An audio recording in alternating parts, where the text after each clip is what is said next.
Okay, I'm Kirsten Larson, and this is my student choice speech, and I'm doing another demonstration video over how to make a tie-dye shirt. I'll show you my audience. Well, that's one of my audience, and then there's the other ones. Okay. So tie-dye products are really everywhere, and everybody wants them. But people don't have them because they think they're really hard to make, or you have to buy them, but you don't, and they're not that hard to make, and I'm going to show you how. It's really only 3 steps, which is preparing your colors and your shirt, and then applying the colors to the shirt, and then letting your shirt dry, and then rinsing it. I have part of my audience with me doing this with me because in the discussion board where we had to critique our own demonstration videos, it was brought to my attention that it would be really good if we had one of the audience members do the task with us, because it helps keep them involved and it shows you whether or not your instructions are clear and easy to follow. So that's why she's here. Okay, so step 1 is the preparation of your colors and your shirt. We already put the dye in here in the water, but you put about 1/4 a cup of, no, it's probably like 1/3 of a cup, no, that's less, I don't know. In 1/4 of a cup of dye into your bottle, and then you fill it the rest of the way up with water, but you have to shake it for 15 minutes, and that would have gone way over our time limit. And then the water temperature I don't think really matters. If it does, we'll see. And then next is twisting your shirt. You pick where you want, I have the shirt here. If you can see where the spiral kind of is, you can pick where you want that to be, and that's where you start twisting. She's gonna pick on the center of her shirt. And you just twist until your whole shirt is a big swirly.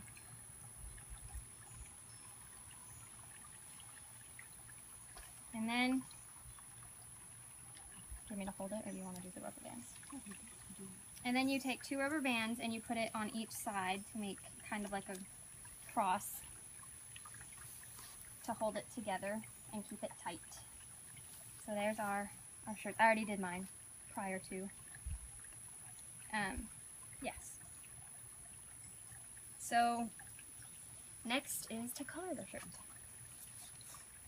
So the way you apply your colors and what colors you ended up choosing, that's totally up to you.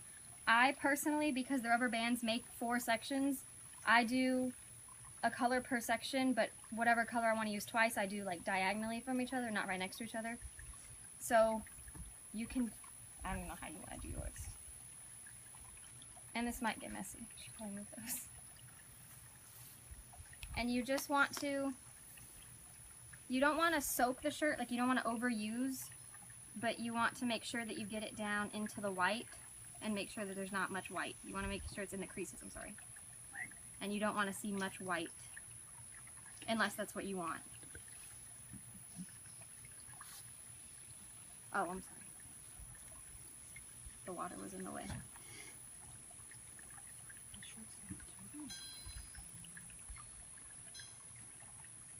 Kirsten, what are you doing? Just 2 colors?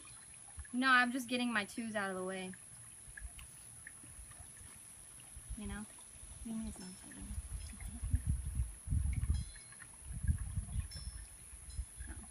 Okay, and then, see, I did my 2 sections, but then, you know, you have to do the back because you're not getting the back.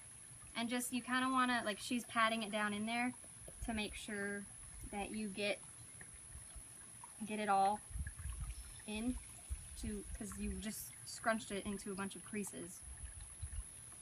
And you want to get the blue or the green down in there. Okay. And then, you don't have to complete it if you don't want to. I'm just going to do a little bit of the blue. More of the blue's gone because I used 2 of the blues, but I figured we wouldn't both use 2 of the blues because you love pink and green. I was going to do 2 pink, 2 green. Oh, okay, well then I will hurry up with mine. I will hurry up with the pink then. You're wiping the table with it? Did you already do your 2 green? Yes. Okay, so then here, I'll just do it. I won't use as much pink. See, or you can do like her and she's going to only use 2 colors and she's going to, they're kind of going to be mixing.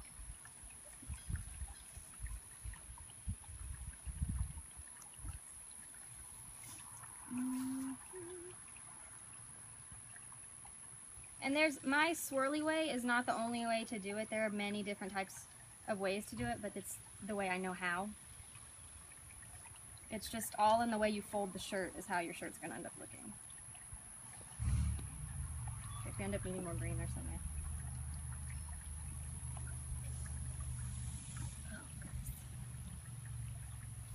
Oh, we didn't, I have this sticky. You want blue? Never mind, she's not using two colors. Well, I was going to, but no.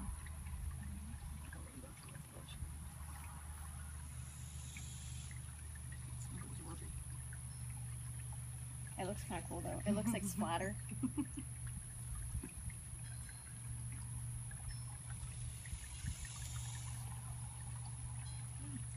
Okay.